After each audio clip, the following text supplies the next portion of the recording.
हिंदुस्तान ने हमेशा से ही वो करके दिखाया है जिसे बाकी दुनिया नामुमकिन मानती है। सन 1963 में जब भारत ने अपना पहला रॉकेट लॉन्च किया तब भारत काफी पिछड़ा और गरीब देश था। नजारा ये था कि रॉकेट को साइकिल पर लेकर के लॉन्च पैड तक ले जाया गया था और वहीं आज सारी दुनिया भारतीय स्पेस एजेंसी इसरो को सबसे विश्वस्त मानते हुए भारत का सम्मान करती है। चंद्रयान 3 की सफलता के बाद भारत न सिर्फ चांद पर पहुंचने वाले दुनिया के शीर्ष 4 देशों में शामिल हो जाएगा बल्कि भारत के अंतरिक्ष कार्यक्रम को नई दिशा मिलेगी। चंद्रयान 3 जैसे जैसे चांद के करीब पहुंचता जाएगा वैसे वैसे ही लोगों की उम्मीदें भी बढ़ती जाएंगी। लेकिन चांद पर लैंडर और रोवर को उतारने में अभी भारत को लगभग 40 से 42 दिन का समय लगेगा, जबकि अमेरिका और रशिया जैसे देशों ने लगभग 50 साल पहले ही चांद की ये दूरी महज 4 दिनों में ही तय कर ली थी और अभी कुछ सालों पहले ही चीन ने भी ये दूरी सिर्फ और सिर्फ 4 दिनों में ही पूरी कर ली थी। ईयर 1959 में तत्कालीन सोवियत संघ यानी कि रशिया ने चांद पर अपना मिशन लूनर 2 भेजा था और ये महज 34 घंटों में ही चांद पर पहुंच गया था। और इसके ठीक 10 साल बाद 10 जुलाई 1969 में अमेरिका ने अपना अपोलो 11 मिशन रवाना किया था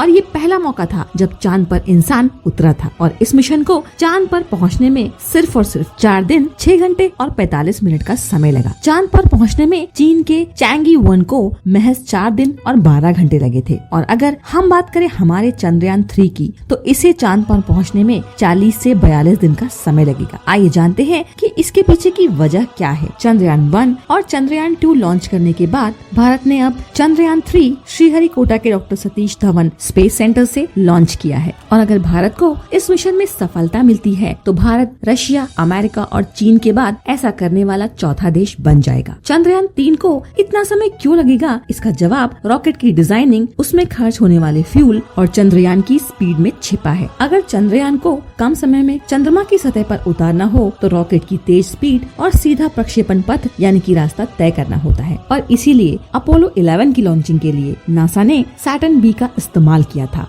जो सुपर हैवी लिफ्ट लॉन्चर था और जो प्रति घंटा 39,000 किलोमीटर की यात्रा कर सकता था और उस समय नासा ने $185 मिलियन की रकम इस मिशन पर खर्च की थी, जबकि भारत ने अपने मिशन में इतने ताकतवर रॉकेट का इस्तेमाल नहीं किया है। नासा के बजट के कंपैरिजन में बहुत कम बजट में यानी कि लगभग 600 करोड़ रुपए में ये मिशन तैयार किया गया है। चांद पर पहुंचने में रॉकेट और फ्यूल की काफी इम्पोर्टेंस होती है। रॉकेट जितने कम दिनों में चांद तक पहुंचता है फ्यूल उतना ही ज्यादा खर्च होता है यानी कि खर्चा उतना ही ज्यादा होता है। अपने मिशन के बजट को कम करने के लिए भारत ने चंद्रयान 3 को भेजने के लिए सीधे नहीं बल्कि चक्रीय रास्ते का इस्तेमाल किया है ताकि पृथ्वी की ग्रेविटेशनल पावर का इस्तेमाल करके रास्ता तय किया जाए। इसीलिए इस तरह के रास्ते से आगे बढ़ने में समय ज्यादा लगता है पर इसमें बहुत ही कम फ्यूल खर्च होता है और इसरो के पास ऐसे मिशन में यानी कि कक्षा में धीरे धीरे आगे बढ़ने में विशेषज्ञता के साथ साथ अनुभव भी हासिल है। मिशन मंगल चंद्रयान 1 और चंद्रयान 2 में भी इसी का इस्तेमाल किया गया था और इसीलिए भारत के चंद्रयान 3 को